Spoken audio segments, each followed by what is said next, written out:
Okay, we're here with Neil Fannan, still here, ahead of the 30th of November Cream of the Crop show. Phil Jeffries and obviously in association with Neil Fannan, working together. You've got two fighters on the show, is that right? Yeah, Thomas and Martin Ward. Now, Phil's been giving Thomas special praise in terms of he's looking for big things over the next 3-4 years with Tommy. Now, I understand Tommy's just got back from sparring with Scott Quigg, is that right? Yes, and went very well. We went down and there was two other sparring partners, and so they shared the sparring between three of them, and when they'd seen Tommy, the other two got paid off, and we done all the rest of the sparring, you know, on 3 or 4 more occasions. That's the best praise you can really get, isn't it?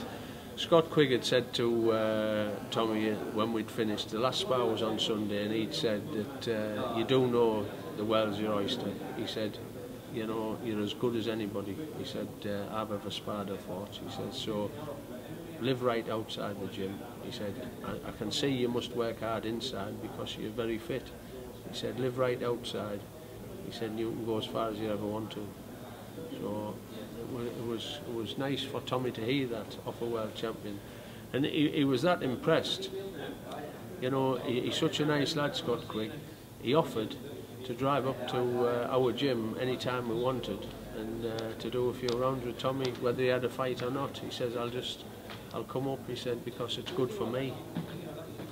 Yeah, that's fantastic. Yeah. I mean, so you've got, obviously Tommy's following the footsteps of his older brother Martin. His older brother's class, you know, just, you know, he maybe doesn't get quite as much of a mention now because everybody knows him, you know. He was former Commonwealth champion, he gave it up because of, he's moved up in weight, fought for a world title, you know, just...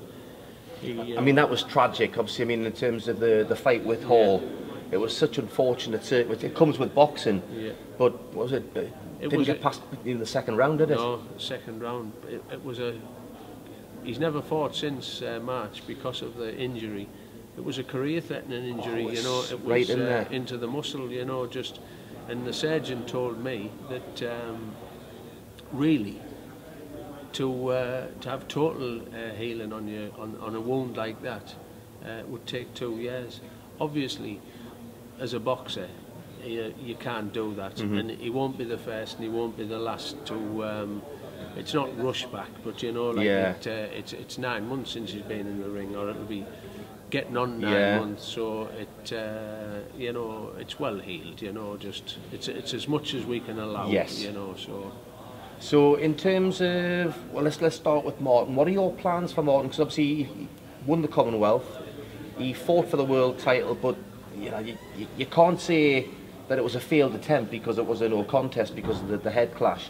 What are your plans for Martin over the next year or so? I'm hoping that he gets this fight out the road, and then we'll push to the boxing board to put him in like in line for a shot at the British title, or and we'll also be onto the Commonwealth for, you know, he give the title, the Commonwealth bantamweight title up, so we'll be hoping that he gets nominated to fight for the super bantam.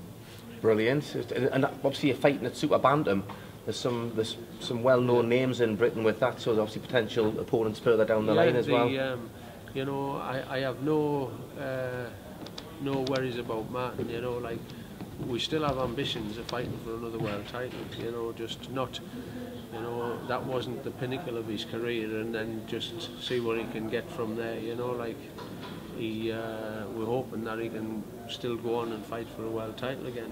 So in terms of the differences, he hasn't been back in the ring in terms of fighting, but obviously since he's training now for a different weight, what differences are you seeing in the gym? Well, you know, he was in such an intense diet, you know, like now he's enjoying it again, you know, because, you know, like he's fighting more at a more natural weight, you know, so he's enjoying it more, you know, and just... So is he less angry now? Yeah, well, you know, like, his, like, we joke on, he is a bit of a grumpy lad anyway, and, but he's not quite as bad. Not quite as grumpy, no, a bit more sleepy, no. So obviously you've worked with Phil for quite a few years now. What's it like working with Phil Jeffries on these shows and on the promotions? He's good to work with. One thing about Phil, you know, like he's a successful businessman, so he knows how to run a business, and you've got to run the shows like a business, you know, like if you run a promotion like everybody's friend, you wouldn't last very long, you know, just because I think people think promoters are earning a lot of money, you know, like a promoter, a small hall promoter, any small hall promoter will tell you the target is to break even. You know, it's just, boxing is a unique thing really, you know, like I was a boxer myself, and you know, if somebody said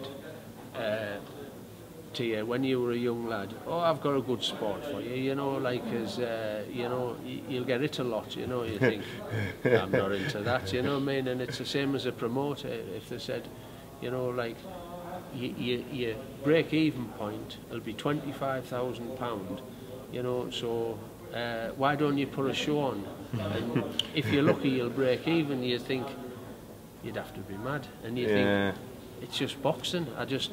I don't understand some things about it really, you know, like it's just like I've always risked a few bob in the promoting and that, and you think you must be mad. But you know, it's like there when Phil said he was going to retire from promoting, I was a bit sad really, but I thought, you know, like just leave him be, you know, and see what you think. And then, you know, he's never really been out the game in a way, you know what I mean? We're back is the last show in July, and then now in November. So it's like, don't call it a comeback. Yeah, it's not even, it isn't, you know, because it's continuation. We would have only had this show anyway. So you know, it's not a comeback because this would have been our next venture anyway. So. And then you've got March, and then you've got the July one, and maybe another one in between as well. Yeah, so it's good, you know. It's nice for the lads to know they have a few dates, you know, just because, you know, it's nice to know what you're actually pounding the roads and hitting the bag for, you know. Just you have to have a target to work towards, haven't you?